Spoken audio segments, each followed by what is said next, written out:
institucional para poder ingresar. Así Ya. que estoy esperando una respuesta, pero yo creo que ya pronto voy a poder ingresar con normalidad. Ya. ¿Y el resto tiene acceso a la plataforma, a la clase, a los contenidos? Si ustedes se meten al equipo, ¿tienen acceso a el material que yo he subido?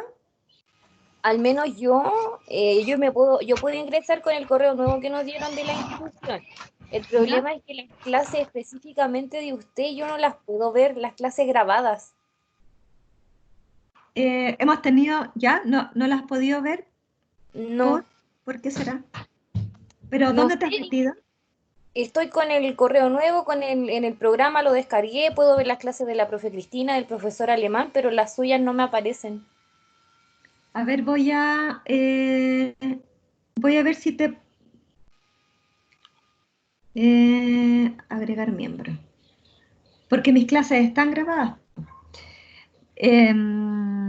Dame tu nombre. ¿Cuál es? ¿Yasmín? Yasmín Burgos. Voy a ingresarte. A ver, espérate. De nuevo, voy a hacer todo de nuevo. Yasmín, lo que pasa es que yo armé equipo. Mi equipo lo hice solamente con ustedes. No está el profesor Luis ni la profesora Cristina. Entonces, No, pero incluso el día en que lo creó yo estaba conectada y me salió la ventanita que me había agregado al equipo. Pero no sé por qué no puedo ver las clases. qué raro. Ahí te volví a agregar, por si acaso. Profe, quizás es porque es otra extensión del correo y por lo menos a mí no me sale ninguna de las clases anteriores. ¿Ya? A mí tampoco.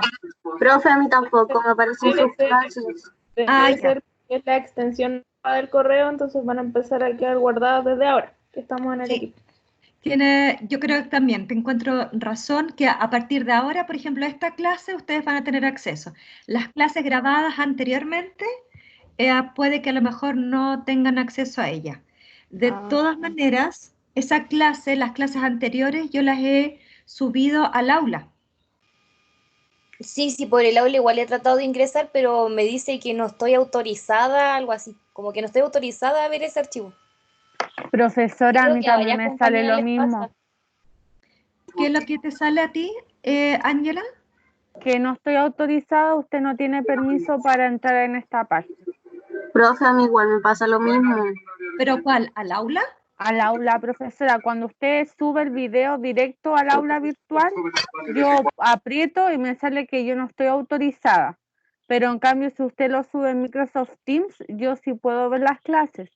Yo pregunté en un técnico y el técnico solamente me arregló lo que es Microsoft Teams, pero me dijo supuestamente que las profesoras me tenían que agregar con el nuevo correo aula virtual, pero yo le pregunté de nuevo porque no me seguía funcionando y nunca más me respondió el técnico.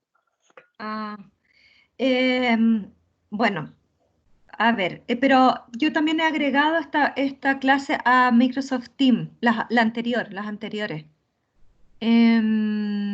Profe, yo sí las puedo ver, las clases anteriores, pero aparecen en archivos. Sí, en archivos, y hay que apretar la opción Microsoft Teams y ahí aparecen todas sus clases anteriores. Ya. Mira, les voy a pedir si pueden hacer eso. Las chicas que no han podido hacerlo, que no han podido tener acceso, traten de hacerlo ahí a través de archivo.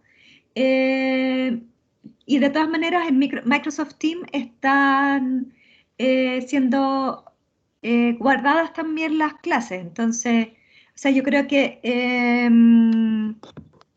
de una u otra manera tendrían que tener acceso. Ahora, recuerden también que la clase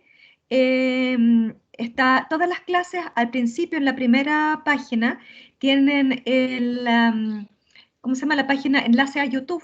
Entonces, estas mismas clases yo también las tengo grabadas en YouTube. No la clase grabada de la clase propiamente tal, pero sí el contenido. ¿Se entiende? Sí, profe. Profe, soy yo, Vanessa. Nacha tiene razón, se pueden ver en archivo. ¿Sí? ¿Se puede ver en archivo? Sí, se puede. Súper, qué bueno. Ya. Entonces, profe, yo quería hablar. Dime.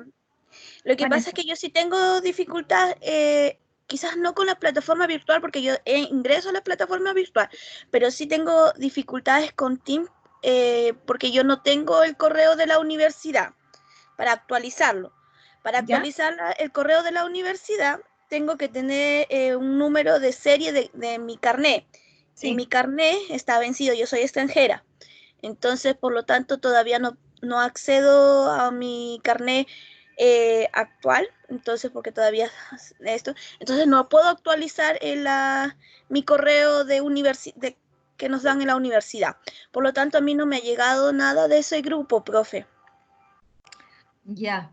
Pero tú has conversado eso con técnico o de alguna manera, Sí, porque... sí, ya. conversé con la profesora Mariela, conversé con y no puedo hacer mucho hasta que tenga cómo actualizar el correo. Ya.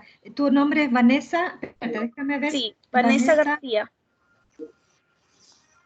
Vanessa García. García. Te voy a... ¿Tandazo? Sí, mi correo particular es tandazo120@gmail. Mira, yo te acabo de ingresar y me dice que estás aceptada. ¿Así? Así que revisa después. ¿Ya? Ya. ¿Te parece que lo vayas revisando? Para empezar con la clase ahora, con el contenido propiamente tal. Ya. Recuerden que de repente yo me desaparezco porque la plataforma por el horario se cae, pero vuelvo a aparecer, así que ustedes se quedan ahí nomás y voy a ir continuando.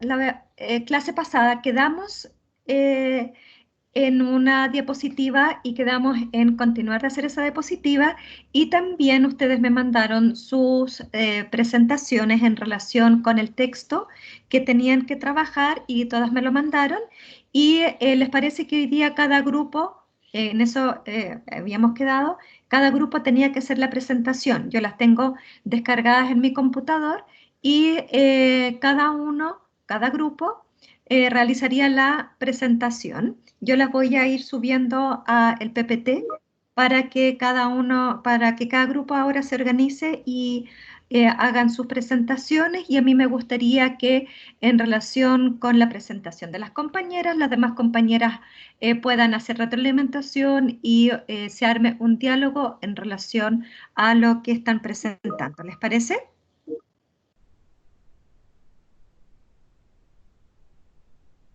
¿Les parece? Sí, profe. Ya. Sí, profesora. Entonces voy a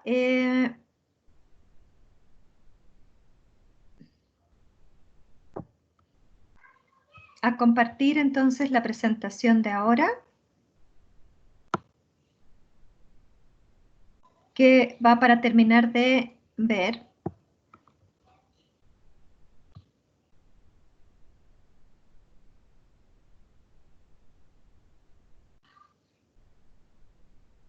Ahí, ¿se ve?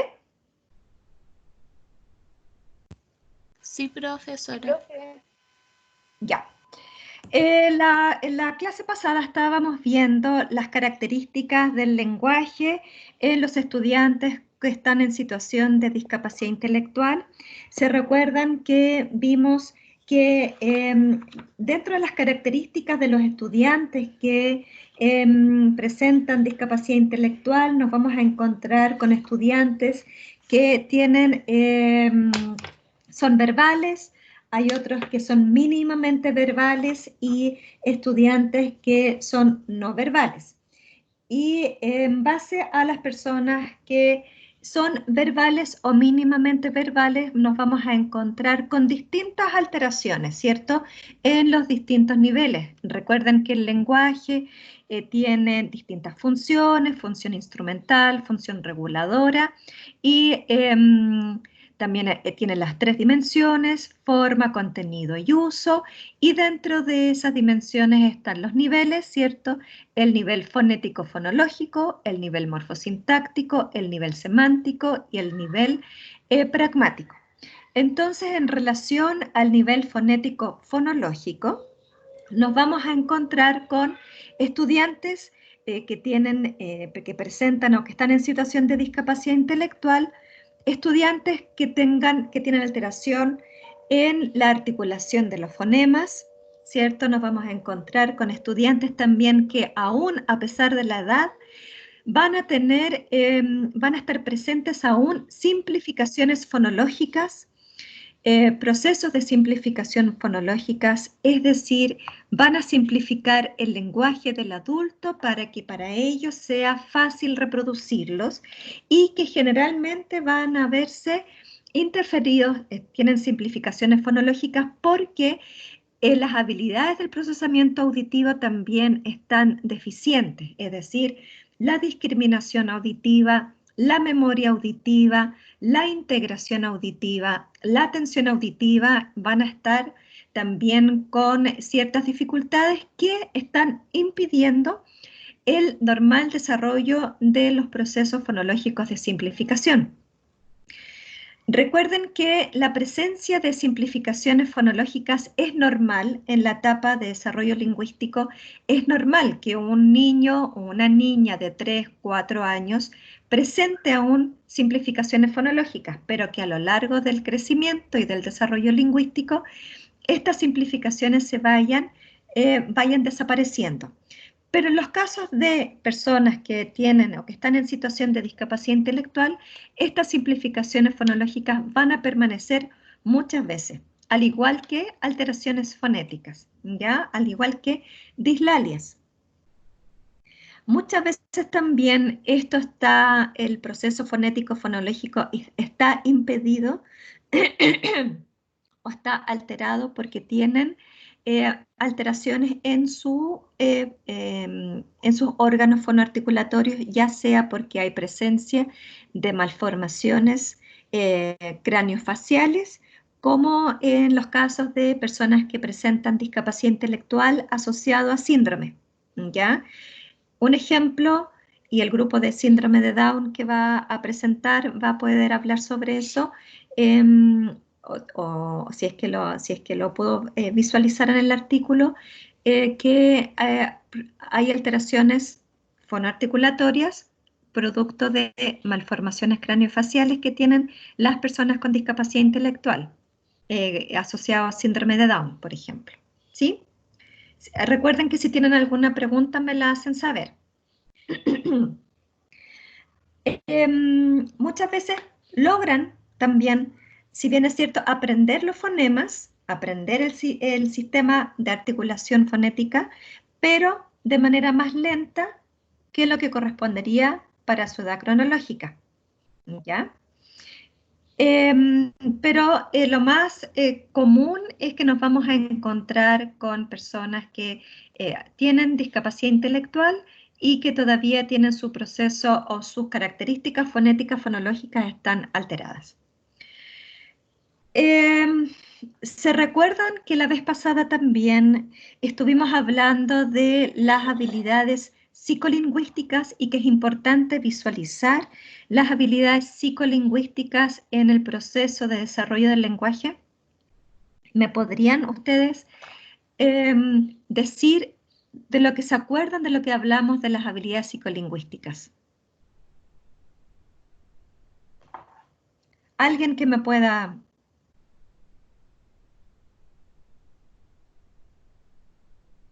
recordar? Si no se acuerdan, no importa, pero sí es importante que lo vayan visualizando y reforzando. Era que existían como conductas de entrada, comprensión tanto auditiva, visual, y luego Excelente. pasamos por un proceso de información y después una conducta de salida. Sí, súper bien, excelente. Las habilidades psicolingüísticas son aquellas habilidades donde está involucrado lo lingüístico y lo cognitivo, y las habilidades cognitivas psicológicas, básicamente la comprensión, el razonamiento, la integración de la información, la memoria, la percepción, ¿cierto? Y estas habilidades ustedes tienen que visualizarlas claramente, no solamente en personas con discapacidad intelectual, sino que en todas las personas que presentan algún trastorno del lenguaje, uno tiene que tener visualizado cuáles son las habilidades psicolingüísticas que están alteradas o no. Y como bien dijo la compañera, están las conductas de entrada, están las conductas de procesamiento de la información y están las conductas de salida de la información. Y las conductas de entrada, recuerden que son la comprensión auditiva, la comprensión visual. Si estas están alteradas, el seguimiento de esta conducta o conducta de entrada o la información que entró va a verse alterada, ¿ya? Es decir, si un estudiante no comprendió el cuento o el discurso narrativo, no comprendió auditivamente o visualmente, por lo tanto la información que luego va a dar frente a una pregunta va a estar alterada, obviamente, ¿ya? Porque la información no entró como debería entrar. En los estudiantes que presentan discapacidad intelectual, básicamente lo que pasa, su barrera es esta. La barrera es la dificultad en la comprensión. Y mientras más barreras contextuales tengamos, más dificultades en la comprensión va a tener. Entonces, lo que tenemos que trabajar y lo que tenemos que tener claro es en cuál de los procesos está teniendo alteración este estudiante, si va a ser en la conducta de entrada o en el procesamiento de la información o en la salida de la información, porque teniendo eso claro es donde nosotros vamos a poder trabajar. Las personas que presentan discapacidad intelectual es común que tengan dificultades en la conducta de entrada, es decir, en la comprensión de las palabras, en la comprensión del discurso narrativo, ¿ya? Y por lo tanto es algo que nosotros tenemos que trabajar desde lo pedagógico y desde las otras especialidades con las que trabaja las personas con discapacidad intelectual. Van a tener reducido el vocabulario, por lo tanto, tanto el vocabulario pasivo como el vocabulario activo. El vocabulario pasivo es el vocabulario que entendemos y el vocabulario activo es el vocabulario que nosotros podemos expresar, ¿ya? El vocabulario tanto comprensivo y expresivo se va a ver reducido, va a tener menos vocabulario para poder expresar. Las generalizaciones son muy amplias, utilizan una misma palabra, por ejemplo, para designar objetos similares y tienen un vocabulario también muy concreto, ¿ya? Esas son las características con las cuales nosotros nos podemos encontrar a nivel léxico-semántico y que obviamente están relacionadas con estas habilidades psicolingüísticas de las cuales yo les estaba hablando. Y que es lo que nosotros vimos la vez pasada, ¿ya? Profesora, tengo una pregunta. Dime. Lo que pasa es que con la profesora Carolina Chacana, tanto como con la profesora Cristina Orozco, estamos viendo los mapas según el plan centrado de la persona. Sí. Y están los mapas de comunicación. ¿Los Sí. mapas de comunicación están asociados con estas habilidades psicolingüísticas en relación a que de estas habilidades psicolingüísticas, como por ejemplo la conducta de entrada, podemos darle como apoyo a ese mapa comunicacional? Pero, a ver, explícame bien, porque yo entiendo una cosa por mapa comunicacional, una cosa, no sé si estamos hablando de lo mismo. ¿Me puedes explicar cuáles son los mapas comunicacionales con los que han estado hablando con la profesora Carolina? Lo que pasa es que hablamos de diferentes mapas. Mapa biográfico, sí. Mapa de distintos, de salud, pero el mapa comunicacional a mí no me quedó claro y dijeron que usted quizás podía saber un poco más de ese mapa, como para visualizarlo y relacionarlo con la materia. Si se refiere al mapa comunicacional como a la matriz de comunicación, nos estaríamos refiriendo a lo mismo, las conductas de entrada, las conductas de procesamiento y las conductas de salida, donde en cada una de las tres fases están involucradas estas distintas habilidades. Y además, el mapa comunicacional no solamente está relacionado con las habilidades que tiene la propia persona, sino que también con los contextos lingüísticos en los cuales está inserta esa persona, ¿Ya?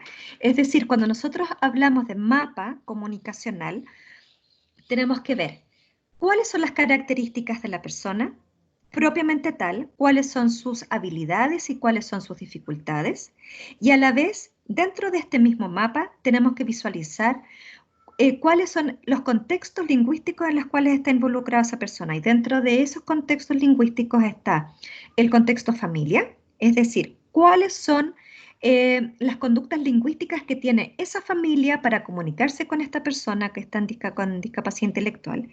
Y dentro de esta otra mapa, también dentro de este mismo mapa, perdón, está el colegio, está el contexto trabajo, está el contexto familia extendida, está el contexto amigos, ¿ya? Y así todo lo que, por ejemplo, si nos enfocamos en los mapas relacionados con, ay, se me olvidó, lo que habla Bronfenbrenner, ¿cierto? Que eso ustedes lo han visto. ¿Sí? Bronfenbrenner. Sí. Ya. Está el estudiante con sus características, ¿cierto? Y están los contextos que involucran a este estudiante. En este mapa comunicacional pasa exactamente lo mismo. Tenemos que ver lo que dije anteriormente, ¿no? Y ustedes me dicen si está claro o no está claro. ¿Cuáles son las características de este estudiante en relación a sus conductas de entrada, procesamiento y salida de la información? Si es un estudiante no verbal, mínimamente verbal o verbal. Y cuál es el contexto en el cual está involucrado este estudiante. ¿Cómo se comunica la familia con él o con ella? ¿Cómo se comunica la mamá? ¿Cómo se comunica el papá? Etcétera. ¿En qué contexto escolar o en qué contexto laboral nos encontramos y se encuentra esta familia o este estudiante? Y en las otras redes aledañas a este contexto. ¿Se entiende? Porque es muy distinto. Vamos a poner dos extremos. Es muy distinto, por ejemplo, un estudiante que está en un contexto enriquecido lingüísticamente y con un estudiante que está en un contexto lingüístico empobrecido, ¿ya? Si es un estudiante, por ejemplo, que siempre ha tenido una familia que lo ha estimulado lingüísticamente, que desde pequeño o de pequeña ha estado en un colegio, en un jardín, en un centro o que ingresó después a la universidad, a diferencia de un estudiante que tiene también discapacidad intelectual, pero que no ha tenido las mismas oportunidades. Entonces nosotros, para poder enfrentar nuestra intervención pedagógica y nuestra intervención terapéutica, tenemos que tomar en cuenta este mapa en el cual está inserto este estudiante. Profesora, y cuando sí. son más niños, como en relación 3, 4 años, ¿se guía también con las características asociadas a su etapa que están viviendo, más lo que usted me comenta? Por supuesto. Ya.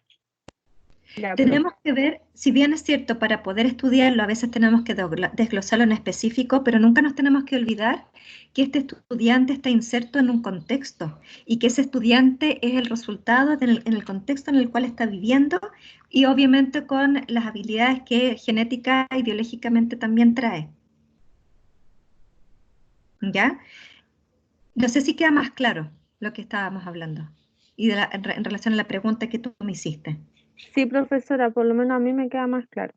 ¿Sí? Sí. Cualquier duda la podemos ir abordando a lo largo de la clase, ¿ya?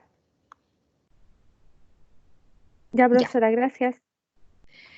En relación al nivel morfosintáctico, obviamente hay unas oraciones que tienen poca extensión, ¿cierto? El contenido general de la idea frecuentemente muchas veces es incongruente, faltan elementos morfosintácticos, hay lentitud en la adquisición de oraciones que son mucho más complejas, con más elementos morfosintácticos, y nos vamos a encontrar con personas que van a cometer errores en el uso de los elementos gramaticales.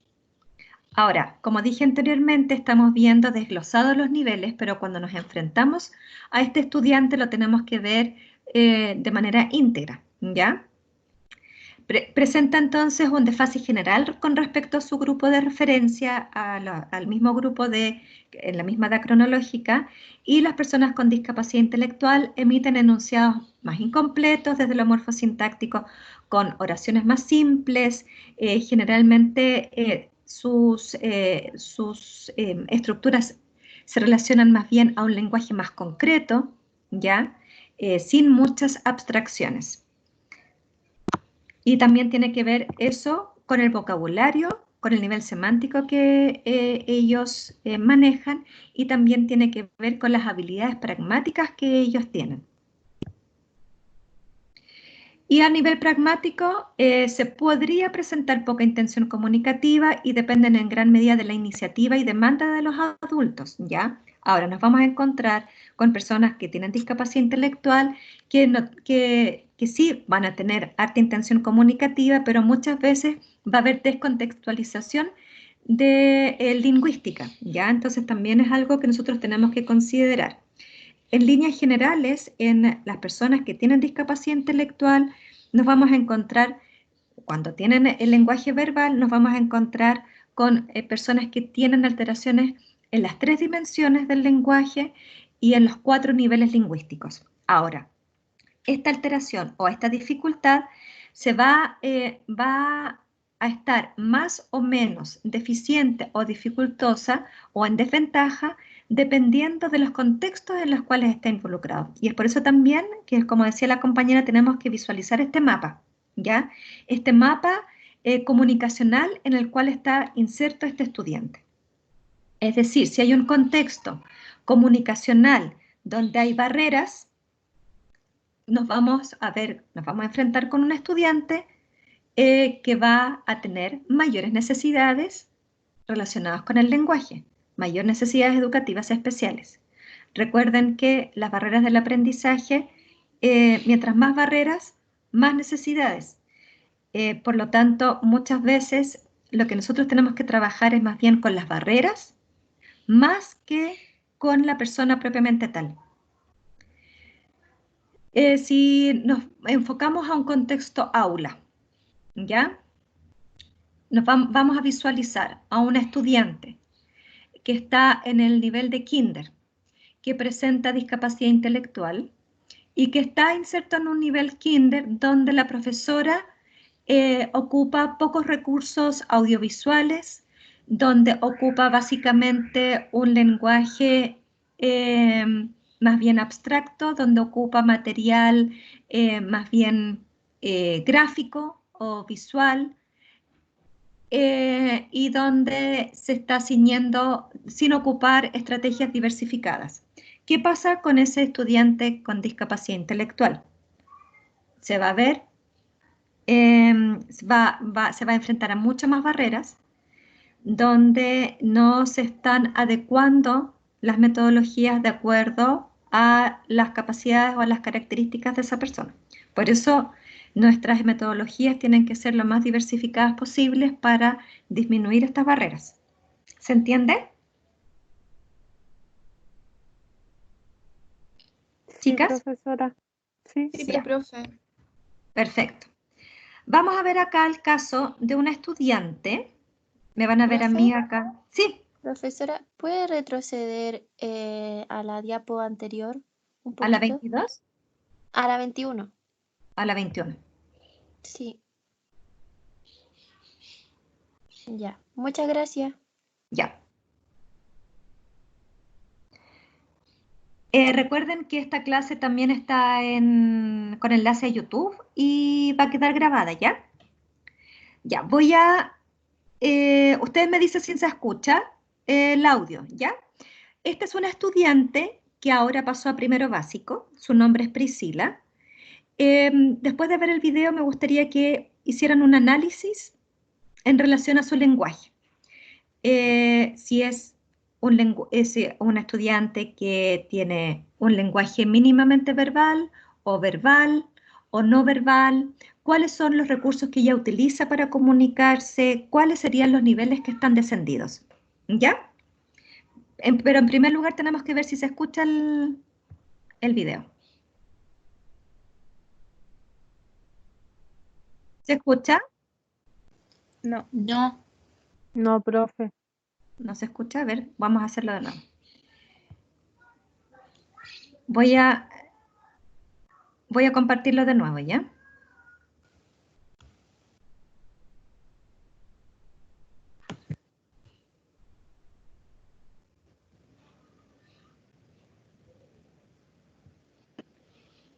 Ya, Priscila, ¿qué tenemos acá? ¿Qué es? ¿Se escucha? Sí, profe, ahí sí. Profesora, ahora sí. Ya. Sí, profe. El caballo, muy bien. ¿Cómo es el caballo?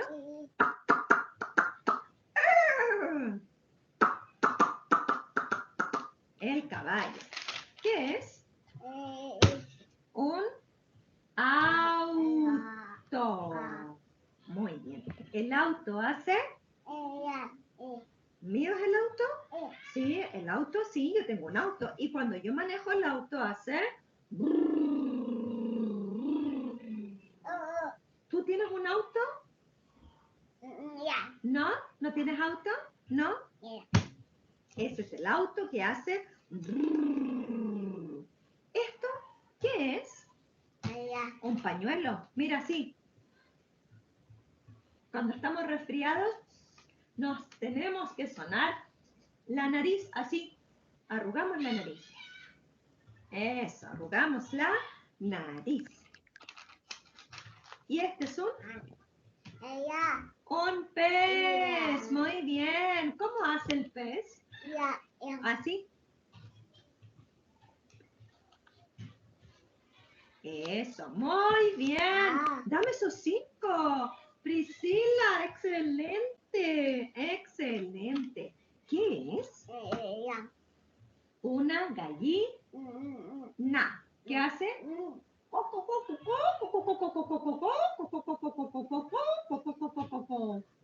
¿Qué es? Un caballo. Muy bien. Muy bien, dame esos 5, Priscila. Súper bien. ¿Qué es? Un chancho. Oink, oink, oink, oink, oink, oink, oink, oink, oink, oink. Hace el chancho. Oink, oink, oink. Y esta es la vaca. Muy bien, una vaca. ¿La mamá tiene una vaca? ¿Dónde? ¿La mamá? Sí. ¿Y la vaca hace? Muy bien. Y este es un gato. ¿Qué hace? ¿Y este? Un perro. Perro.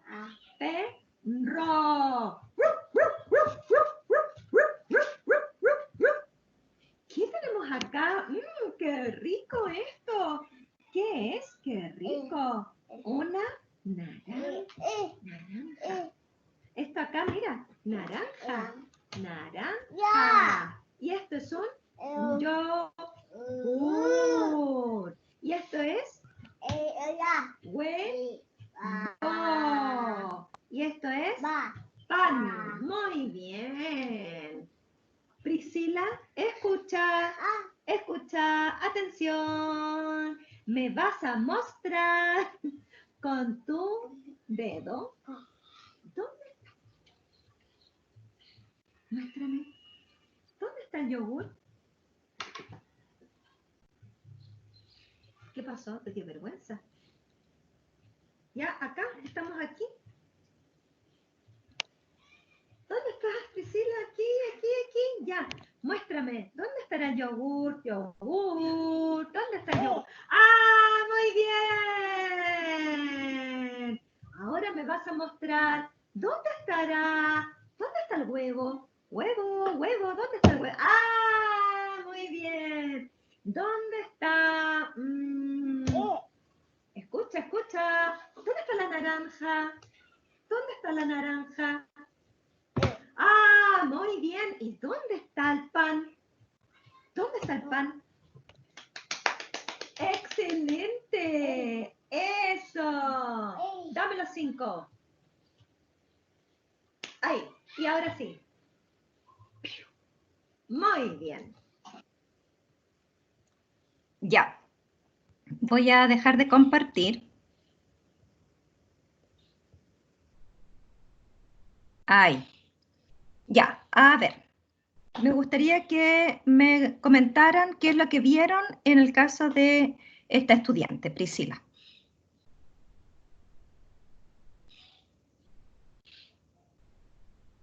¿Aló? ¿Están ahí? Profe, ella comprende todo, pero le cuesta mucho comunicarse. Su comprensión en calidad lingüística es baja. Pero yo sentí que en la comprensión visual ella sabe las cosas y todo lo que usted le pregunta. No solamente la comprensión visual, sino que la comprensión auditiva. Auditiva también. Sí, ella logra entender, sus conductas de entrada están bien desarrolladas. Les voy a contar un poquito de la historia de Priscila para que vean, y aquí vamos a entrar en lo que preguntaba la compañera, en el mapa comunicacional.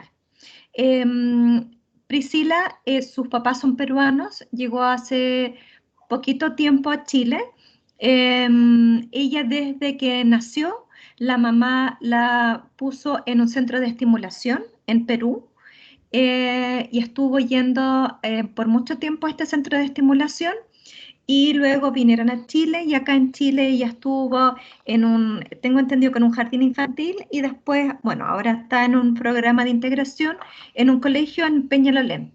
Y la mamá es una persona muy estricta con ella, donde ella le exige mucho lingüísticamente. La mamá hace de manera muy regular todos los ejercicios que nosotros le indicamos.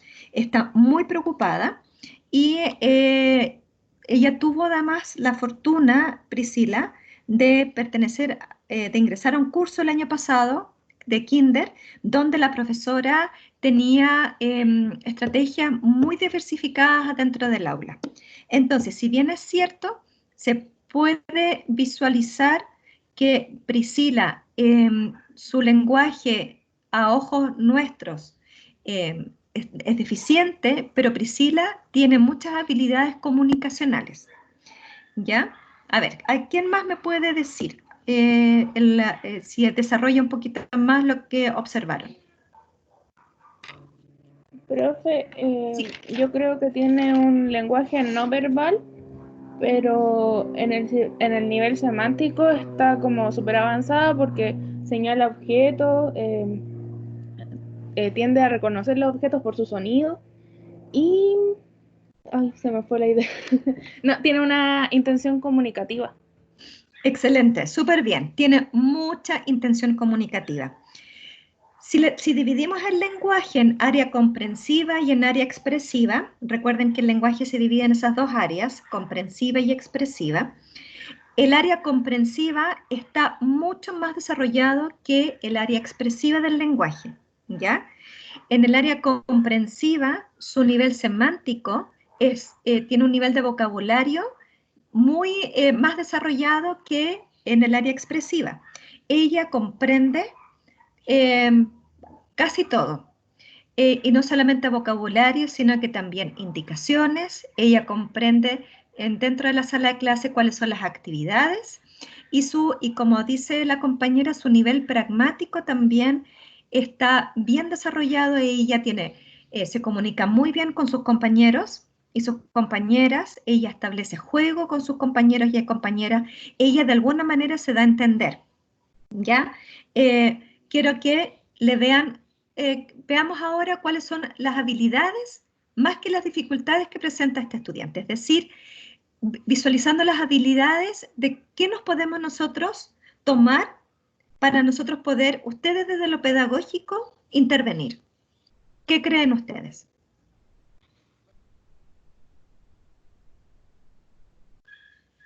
¿Qué se les ocurre? Una lluvia de ideas. ¿Nos podríamos tomar de la comprensión auditiva y visual que tiene? Bien, súper. ¿Qué más? Excelente. ¿Qué otras habilidades tiene? ¿Qué hace ella cuando yo le hablo?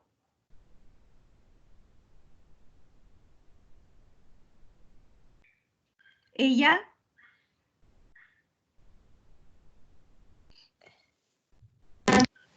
El lenguaje. ¿Cómo? El lenguaje no verbal que tiene, el contacto visual, el tocarse el mío, tuyo. Excelente. Y ella tiene un lenguaje no verbal muy desarrollado. Ella tiene mucho contacto visual. Ella mira los ojos y mira la boca. Y ella tiene capacidad para imitar lo que uno le está diciendo. ¿Ya? Está en proceso, pero tiene mucha capacidad. Priscila tiene mucho potencial para trabajar, para poder ser trabajado. ¿Qué más? Sí, he podido observar que la niña en el nivel fonético, o sea, intenta emitir los sonidos de los animalitos que usted le estaba indicando. Sí.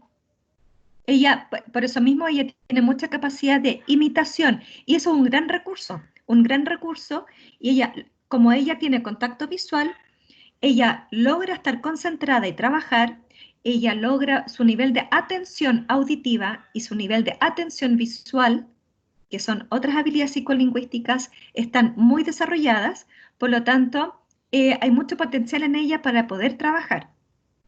¿Ya? ¿Qué más? ¿Qué más harían? Profesora, a lo que dijo Vanessa, lo que cuando usted le dice un animal y ella imita el sonido, ¿eso es integración o asociación? Eso es, bueno, es imitación y es asociación auditiva. Y además, ella tiene que haber tenido una comprensión auditiva también de por medio. Es decir, ella tiene que haber asociado previamente que el dibujo, por ejemplo, caballo, la foto de un caballo, el caballo hace ese sonido. Entonces ella previamente tiene que haber hecho esa asociación. Y a la vez ella también tiene que haber hecho una discriminación auditiva. Por ejemplo, si yo le digo a la Priscila, el caballo, perdón, voy a hacer otro ejemplo. Un sonido, hartos sonidos. El sonido del caballo, el sonido del pato, el sonido del perro. Se los pongo. Y después digo, solamente el sonido. ¿Qué animal hace este sonido? Priscila, lo más probable es que vaya a señalar la foto del caballo. Entonces tiene que haber habido un previo conocimiento donde ella tendría que haber hecho una asociación entre la foto y el sonido y una discriminación auditiva a la vez entre los distintos sonidos que se le presentaron y haber discriminado dentro de esos sonidos que ese sonido que yo después le pregunté es el del caballo. ¿Se entiende? Sí, profe, gracias. ¿Qué más? ¿Alguna otra consulta en relación a Priscila?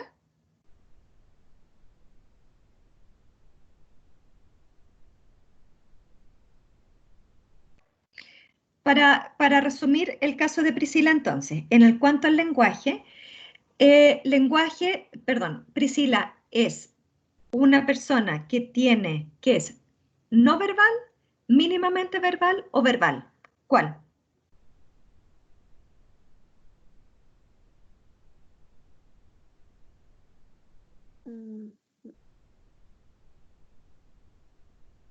¿Es verbal? Verbal. ¿Es verbal? ¿Tiene lenguaje verbal? No, ¿cierto? No tiene fluido verbal. Entre no verbal y mínimamente verbal, ¿cuál de las dos? Mínimamente verbal. Mínimamente verbal. Sí, yo también me inclino porque es mínimamente verbal, porque si bien es cierto, no tiene un lenguaje expresivo, pero sí ella se logra comunicar a través de sonidos y a través de onomatopeyas, y ella logra emitir alguna que otra palabra. Por ejemplo, ella, si quiere pan, ella va a decir pan, ella va a decir ogu por yogurt, por lo tanto, en la casa, si ella quisiera comer yogurt, lo más probable es que ella va a decir mamá o mamá, quiero yogurt, ¿cierto?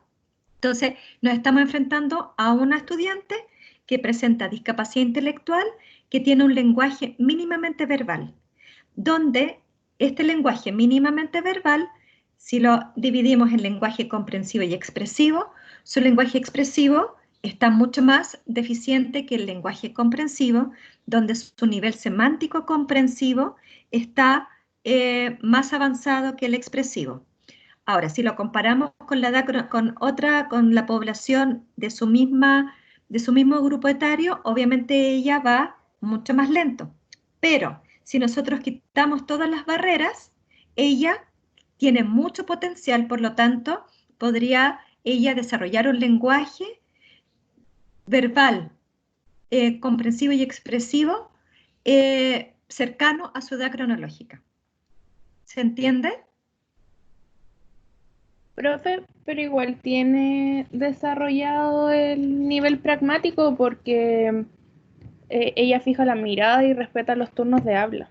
Sí, sí, el nivel pragmático es donde ella tiene mucho potencial y mucho más desarrollado que los otros niveles. El nivel fonético-fonológico está muy deficiente aún, ¿ya? Porque ella está en emisiones vocálicas todavía, ella dice algunas sílabas como papá, mamá, ese tipo de cosas así, pero no más, ta, eso, en lo fonético-fonológico. Dice, repite algunas onomatopeyas y se da a entender con algunas vocalizaciones. En el nivel, disculpen, en el nivel fonológico, vamos a desglosar por nivel. En el nivel fonológico expresivo, ¿qué es lo que dije? Vocalizaciones, onomatopeyas, ¿cierto? Algunas sílabas directas. En lo comprensivo fonológico, ella logra discriminar auditivamente sonidos onomatopéyicos, ¿ya? Pero quizás todavía va a tener dificultad, y eso está en desarrollo todavía, en discriminar dos palabras que se parecen. Por ejemplo, foca, boca. Eso es fonológico, discriminación auditiva en la parte comprensiva. Muéstrame foca, muéstrame boca. Ahí lo más probable es que todavía vaya a tener dificultades. Eso en el nivel fonológico. En el nivel semántico, ella tiene vocabulario mucho más enriquecido que en el nivel expresivo. O sea, su vocabulario comprensivo es mucho más desarrollado que el nivel expresivo. En el nivel comprensivo, ella logra también, en lo morfosintáctico, perdón, logra seguir instrucciones, ella entiende oraciones simples, como por ejemplo, la niña, muéstrame la niña y muéstrame el niño. Ella va a lograr hacer eso. O dame la pelota, dame la paleta, dame el yogurt. Y eso se puede visualizar porque ella tiene mucho juego simbólico, ella está constantemente jugando mientras está interactuando. Y al nivel pragmático tiene mucha intención comunicativa. ¿Ya? ¿Alguna otra pregunta?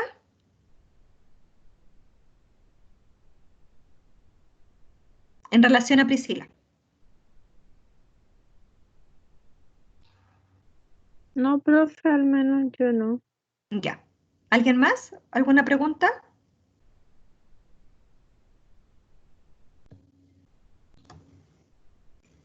¿No? No, profe, no. No, profe. Javiera pregunta, igual se podría trabajar la expresión a través de lo gestual, ya que igual se evidencia esa habilidad. Claro, tú, la parte expresiva, el lenguaje expresivo, tu apoyo va a ser lo gestual. Y uno como profesional de la educación y al trabajar con niños, sobre todo niños, niñas, chicos, que es en este caso, tu gran aliado es lo gestual y uno tiene que ser muy gestual también. ¿Ya? O sea, uno va acompañando y uno tiene que estar constantemente, escúchame, mírame, vamos a ir a andar en moto o en auto, perdón, y vamos a comer pan, ¿ya?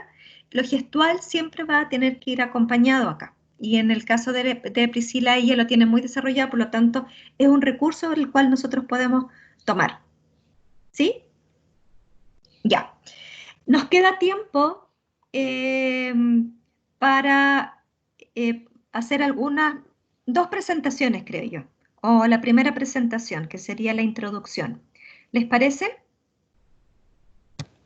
Sí, profe. Ya. ¿Sí?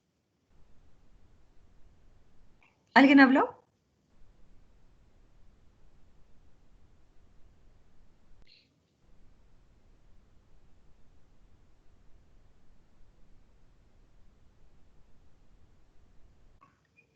Ya.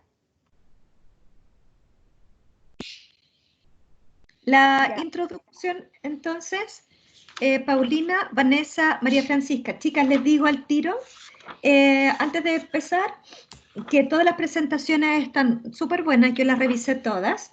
Y yo a mí me gustaría darles un punto en el siguiente trabajo que tendrían que hacer, pero lo voy a conversar con los demás profesores, ¿ya? Que estamos haciendo este trabajo y que van a tener un punto por la realización de la presentación y la revisión bibliográfica. Ya. Empiecen, Paulina, Vanessa, María Francisca. Ya, empiezo yo, profe. ¿Ya? Bueno, nosotros vamos a hablar acerca del texto, el comportamiento del lenguaje y cognición de algunos síndromes que cursan con discapacidad intelectual. Ya, las integrantes, bueno, son Paulina Araneda, Vanessa, Francisca Otero y ya, eso. El siguiente diapo, no sé cómo cambiarlo. Yo. Ya, ahí está. Ya, ya. Ya, tiene que haber una estructura y funcionalidad del cerebro. Hay una relación entre el gen y el cerebro para que el ser humano pueda tener una conducta. Es una actividad concreta cerebral. La conducta es el producto final del proceso de actividades mentales de distintos mecanismos cognitivos de varias funciones cerebrales. La siguiente. Ya, para poder comprender un poco más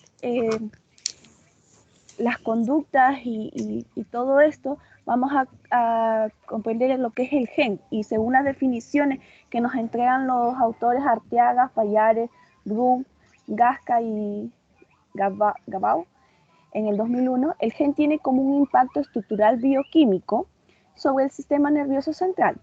Estos cambios o alteraciones pueden alterar o producir o afectar en los mecanismos básicos del funcionamiento cognitivo en la persona, ya que modulan la conducta y sus funciones cognitivas, perdón. Acá. Y las funciones cognitivas están, bueno, dentro de estas conductas que se puede esperar están el razonamiento, atención, la memoria visual y auditiva, actitudes y habilidades sociales. La siguiente. Ya. Continuando con esta presentación, este artículo caracteriza la discapacidad intelectual como un trastorno que se origina antes de los 18 años y que incluye limitaciones significativas en el funcionamiento intelectual y en el comportamiento adaptativo, conceptual, social y práctico. Para su diagnóstico debe cumplir tres criterios principalmente, como las deficiencias de las capacidades mentales generales, 2, la deficiencia del comportamiento adaptativo y que ambas deficiencias se generen durante el periodo de desarrollo. Siguiente.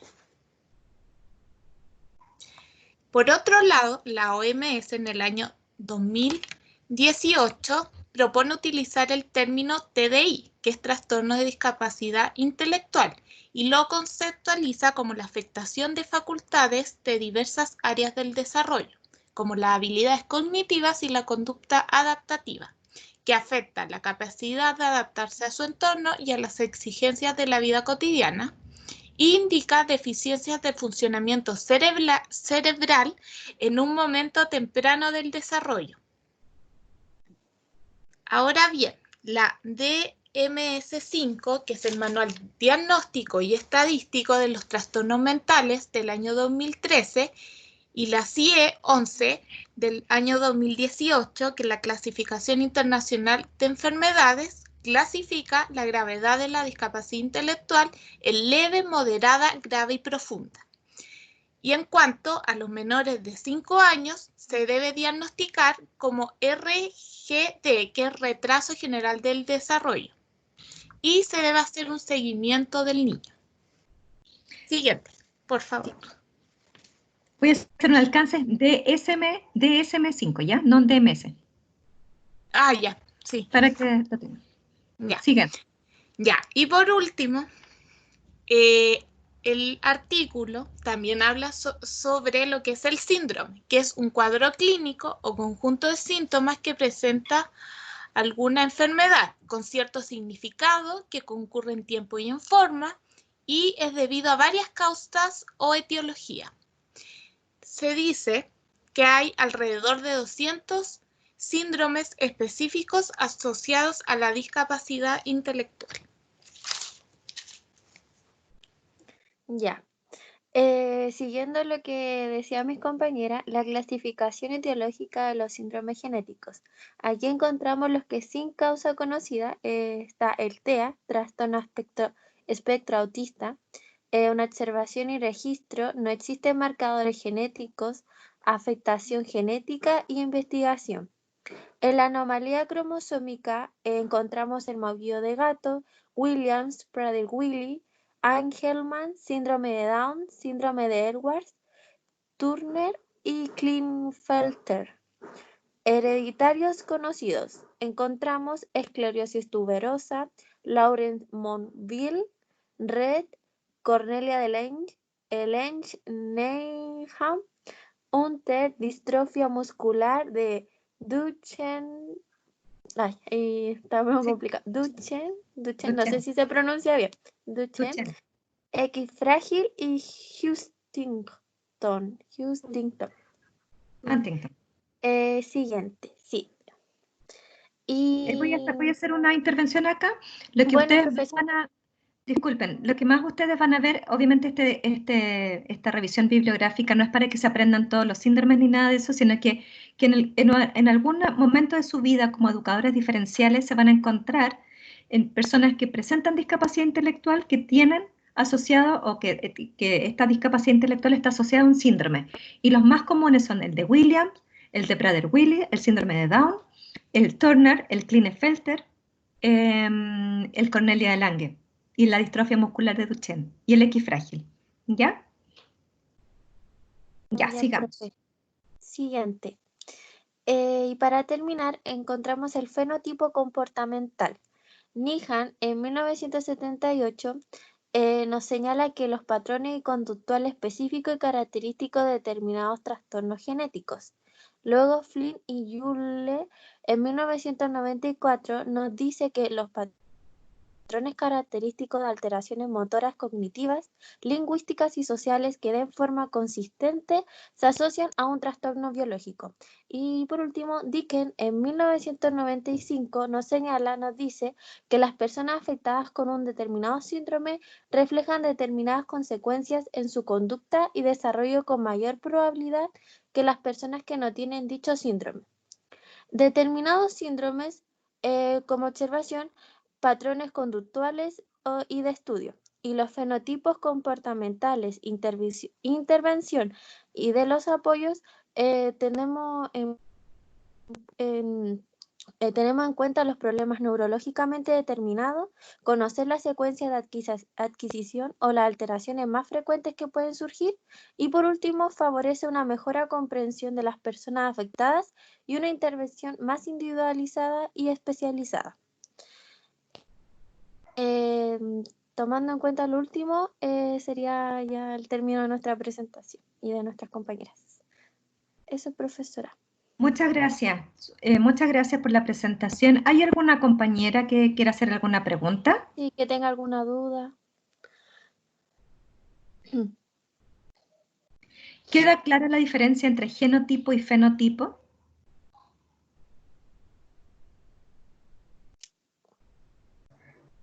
Profe, eso iba a consultar yo, que no me queda clara esa diferencia. El genotipo es la característica genética, es decir, que cuando se hace el estudio genético, el gen va a tener una cierta alteración, ¿cierto? Por ejemplo, el X frágil, ¿qué pasa en las personas que tienen X frágil? El cromosoma X va a estar alterado, ¿ya? O lo mismo, la trisomía del par 21 en las personas con síndrome de Down. O sea, genéticamente tienen una característica. Eso es el genotipo. En cambio, el fenotipo es cómo esa característica genética hace que tenga ciertas características físicas que hacen que esa persona tenga ciertos rasgos. Por ejemplo, el X frágil tiene fenotípicamente ciertos rasgos que lo hacen ser distinto al fenotipo de la persona que presenta síndrome de Down o el Prader-Willis, que uno los ve y uno dice, ah, esta persona tiene síndrome de Down, por ejemplo, ¿ya? Eso es, no es para discriminar, obviamente, sino que esto es parte de la cultura general. Eso me imagino que lo tienen claro, ¿cierto? O sea, solamente como cultura general, que como profesionales que nos vamos a encontrar con personas con características distintas o con una diversidad dentro del aula, saber la diferencia entre genotipo y fenotipo. ¿Está claro? Sí, profe. Gracias. Sí, profe, ahora está claro. Ya. Voy a dejar de presentar. ¿Alcanzamos para la siguiente? ¿O ustedes me dicen? Porque tienen clases con el profesor Luis también, ¿cierto?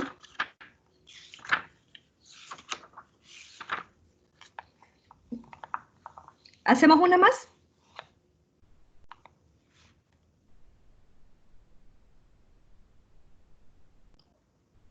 Chicas.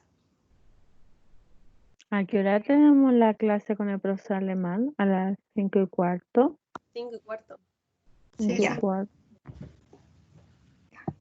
¿Les parece que hagamos la clase hasta las 5 para que presente una más? ¿Un grupo? Bueno, profe. Ya. Voy a pedirle al grupo de síndrome de Williams. ¿Están?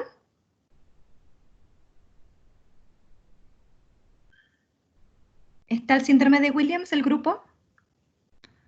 Sí, profe. Ya. ¿Están preparadas? ¿Están listas? ¿Sí?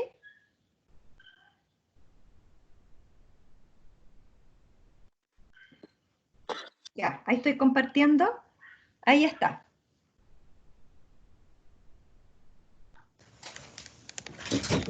Ya. Estefanía, Rimka, Antonia, Ignacia, Javiera.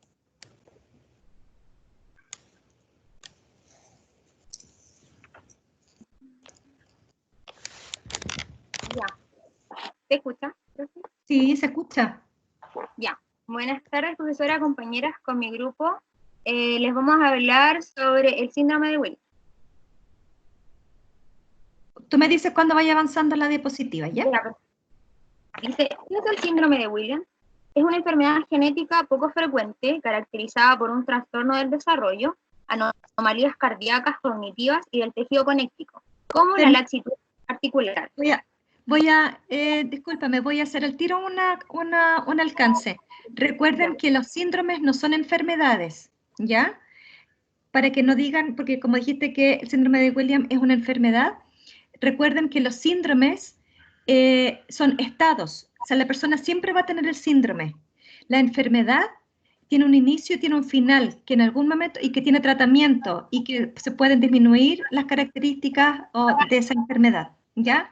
Por ejemplo, estar resfriado es una enfermedad, que en algún momento se nos va a pasar o va a tener tratamiento con medicamentos. En cambio, los síndromes, una persona con síndrome de Williams siempre va a tener síndrome de Williams. No hay remedio. No es una enfermedad, por lo tanto. ¿Se entiende la diferencia? Sí, profe. Ya, sí. Súper. Sigamos. Ya. Y por una apariencia facial característica, afecta a cada uno de 7.500 recién nacidos. Es fácil de identificar durante la infancia. El perfil está dominado por una deficiencia de las habilidades visoespaciales que contrastan un lenguaje correcto. Estos niños tienen una conducta de tipo hipersocial, relacionándose fácilmente con los demás. Causa diferentes síntomas, los que incluyen la vejez prematura o la discapacidad intelectual. También es conocida como monosomía 7, en una afección genética de muy poca incidencia, que se origina por una carencia de componentes genéticos en el cromosoma 7. Ya, profe.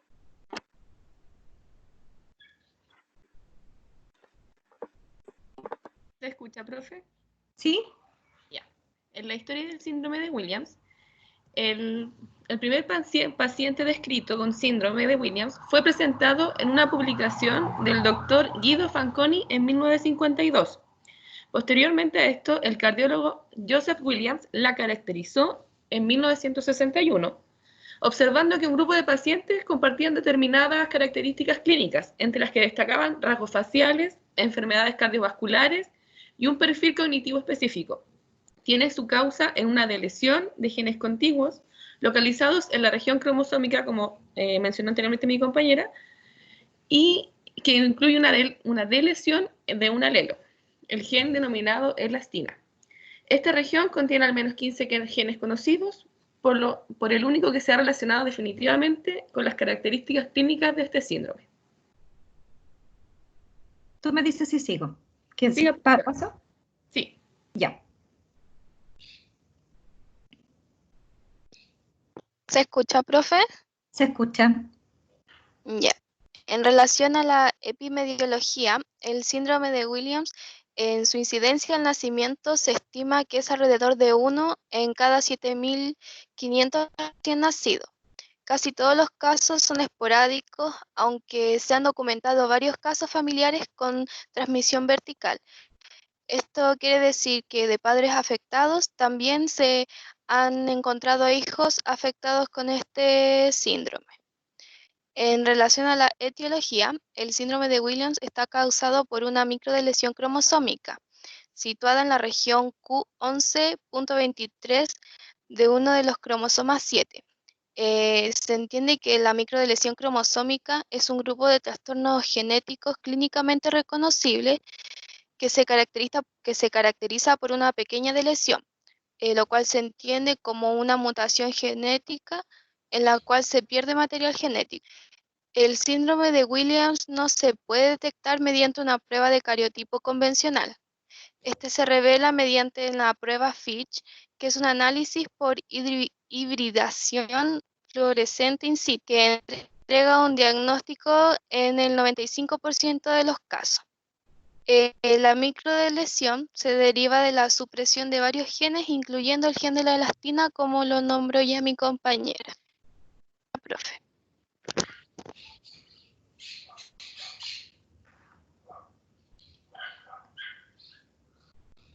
Siguiente.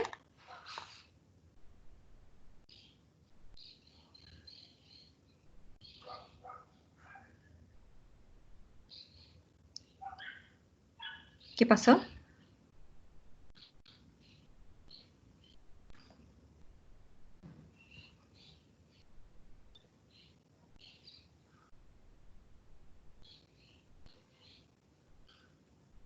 ¿Pasó algo? ¿Se escucha?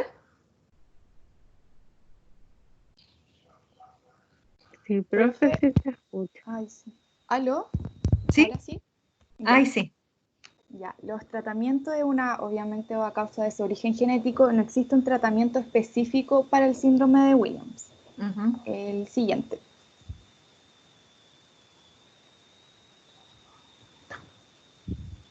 Ya, la descripción del síndrome. Es un trastorno nervioso multisistémico que afecta a diversas áreas del desarrollo, entre ellas la cognitiva y motora. Este síndrome es de origen genético, pero no hereditario. Se genera por afecciones en el cromosoma 7, como ya lo mencioné, específicamente por la pérdida de una de las partes de los genes presentes. El cromosoma 7 es uno de los 23 pares de cromosomas del ser humano. Este síndrome se presenta cuando no se tiene una copia de varios genes. Uno de los 25 genes ausentes es el que produce la elastina, una proteína que permite que los vasos sanguíneos y otros tejidos corporales se contraigan. Por ello, la falta de una copia de este gen provoca la piel elástica, articulaciones flexibles o el estrechamiento de los vasos sanguíneos. La siguiente. Ya, ahora como características cognitivas del síndrome de Williams es que presentan una discapacidad intelectual variable, de leve a moderada. Se ha relatado su facilidad y gusto por la música, donde una parte de la comunidad científica considera que mientras algunas áreas del funcionamiento están dañadas, otras se encuentran preservadas. Entre las privilegiadas estaría la música, teniendo en algunos casos un talento innato. Manifiestan también dificultades en la integración visoespacial, esta cual permite analizar, comprender y manejar el espacio en el que vivimos, y dificultad en la integración motora. dificultades también en la lectura y matemática y tiene una adecuada memoria a corto plazo. La siguiente. Bueno, como características conductuales, los primeros años de vida manifiestan un llanto alargado, tienen una buena conducta social, puede darse en algunas ocasiones crisis de angustias agudas donde no sienten temor hacia las personas extrañas. Suelen mostrar miedo a los sonidos altos o al contacto físico, son empáticos donde tienen habilidad para la integración social y son muy educados. Ansiedad con precaución excesiva por temas recurrentes y conductas exploradoras sin medir las consecuencias, donde presentan impulsibilidad y déficit de atención e hiperactividad. Perdón. En la siguiente. Y como características lingüísticas, la comunicación gestual y el contacto visual es muy buena en bebés. Retraso variable en la adquisición del lenguaje, tendencia a la verborrea, que es el empleo excesivo de palabras al hablar, comprensión inferior a la expresión, vocabulario expresivo amplio y bien contextualizado, utilización de estructuras complejas, con algunas dificultades narrativas, sintácticas, morfológicas, fonológicas y pragmáticas, y abundancia de frases hechas y expresiones rebuscadas, baja noción de economía e información en el lenguaje y temas restringidos y a menudo repetitivos. Ya, la siguiente. Bueno, las afecciones que se pudiesen dar, los rasgos faciales, mente estrecha, presión periódica prominente, estrabismo latente. En cuanto al aparato cardiovascular, presentan defectos estructurales del corazón y vasos sanguíneos. Siguiente. En el aparato musculoesquelético podemos encontrar la actitud articular, disminución del tono y la fuerza muscular y alteraciones de la curva fisiológica, como escoliosis, cifosis y lordosis. En el aparato auditivo, las orejas no muestran características significativas y existe un aumento de la sensibilidad a los sonidos.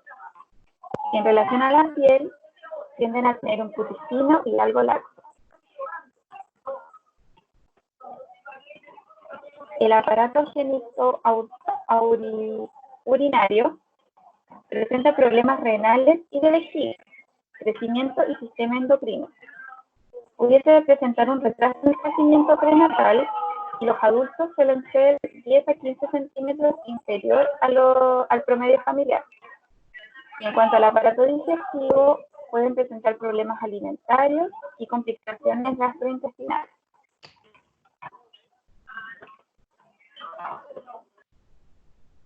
Ya, chicas. ¿Listo? ¿Hay alguien que quiera hacerle una pregunta?